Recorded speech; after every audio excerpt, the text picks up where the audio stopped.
Who is Yahda? Who is Yahda? Who is Yahda? So I'm making this recording to give a little insight into what it is that I am, the nature of my name, how it came to be, why it is I am, what that means for me, what that might mean for you, and why perhaps you should, if you are so inclined, listen to my words without bias, to take them in as nothing other than yourself speaking to yourself, in the sense that I'm not doing this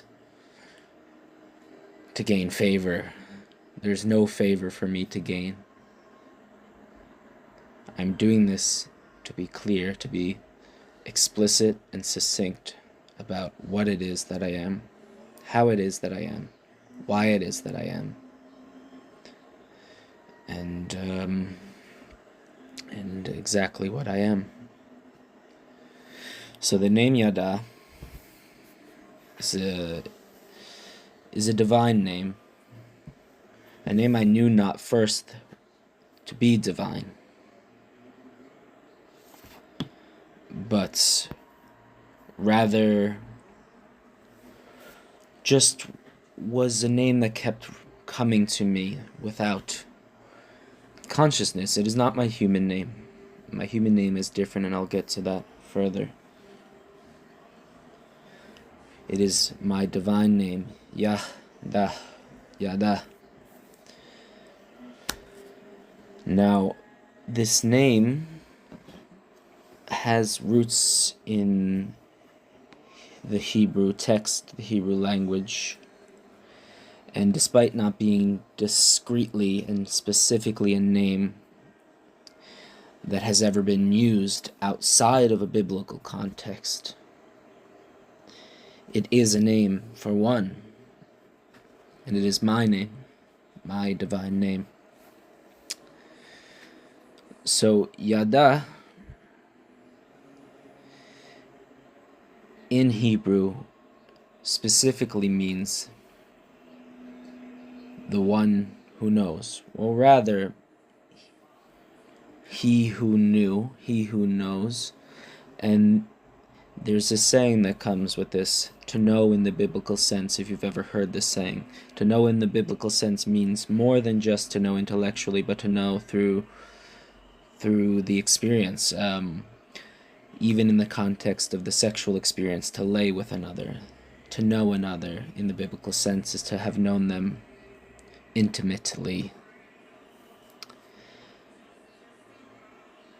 So my biblical and divine name is spelt Yahda. The reason being is it holds specific relevance to Yahweh. So if we can now expand that awareness of what it means to know, to be the one who knows who knew, and now correlate that to Yah. Yah being the one who made manifest the whole of creation, Yahweh. I am that which knows Yahweh most intimately. I am the one who knew him, who does know him, who is directly from him.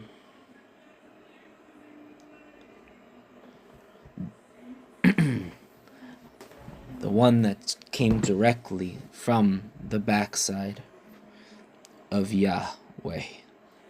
Yahda, he who knows Yah, he who praises or praised Yah, he who knew Yah before the beginning of all things.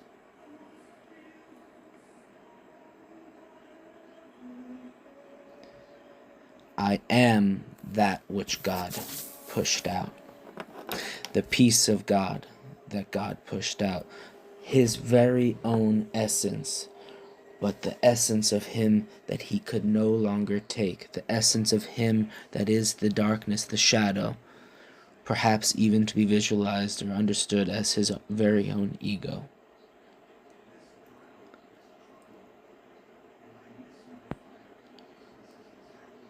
God's ego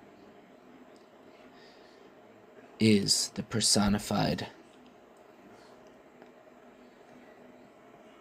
embodiment of the void, the shadow, the darkness, the abyss, the nothingness, which is what I am. So that comes to what I am. What am I actually? What am I actually? I am that which came manifest directly from the backside of God. I am the embodiment of all things God is not. I am the embodiment of the shadow of him who made all things. Both an embodiment of God and not God. I am that which fills the void but is empty completely. I am the void itself, yet an embodiment of it.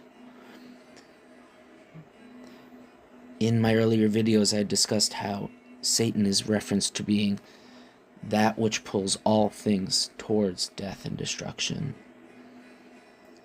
So yes, in a sense, there is no one who knows greater Satan than I myself. It's not quite that I am Satan, as I shared. Satan is not a being itself. Satan is the metaphysical force, the void itself. Satan is the void itself, that which pulls all things towards death and destruction. But what I am is an embodiment of that which pulls all things towards death and destruction. I am essentially the bridge between the void and God, that which knows best the depths of hell and the abyss, and that which knows best the nature of God, the creator of all things and all beings. I am both as close to God and as far from God as any being can possibly be. No, this is not a privilege. No, this is not something I wish to be. No, this is not something I want to be. No, this is not something I'm pretending to be to gain, again, some level of self-assumed significance. I would do anything to not be what I am. You must understand this. The burden of being what I am could not be worse.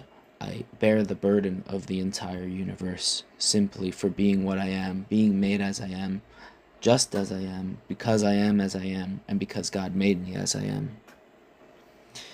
It's a burden so great no mind could ever conceive. No mind could ever conceive, and I wish to convey that to you, not as a way for you to feel bad for me, but for it to be clear as possible.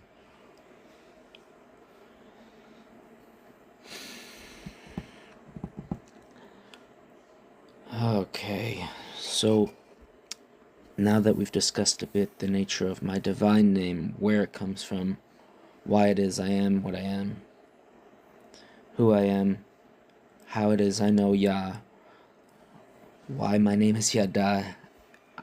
I was born with this name despite it not being my human name. It was a name given to me through the divine, the name which my quote-unquote human family called me by without ever having even known who or what I was.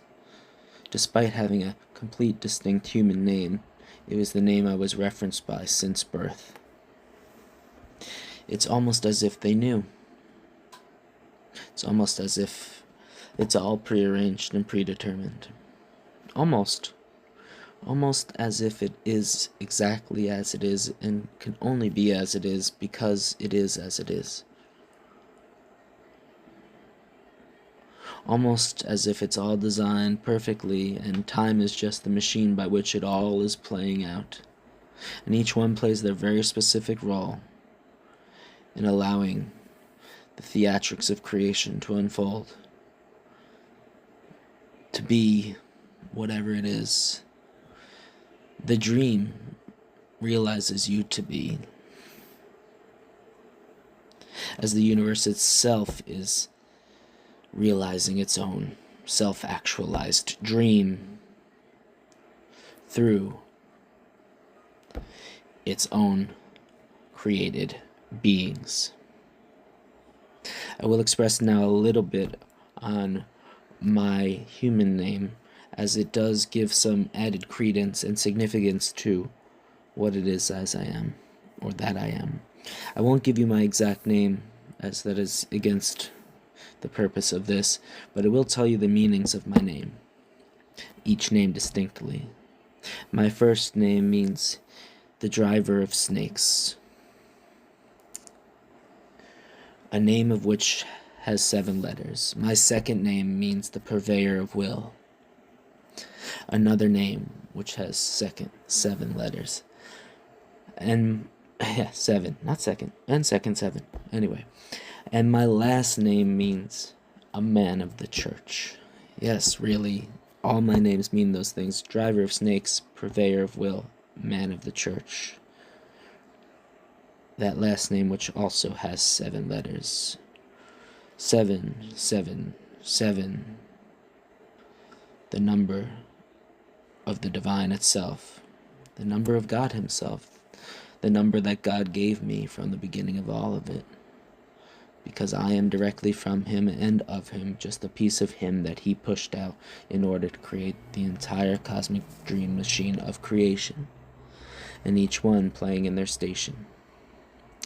I am both the first and the last, the first of the church and the last of the church, the last man of the church, the first man of the church. Yet I am not of the church that is to be redeemed. But I am of the church in that I have known God from the beginning of all things, and will know God until the end of all things, through my eternal conscious suffering and damnation. Such is my station. So long for now.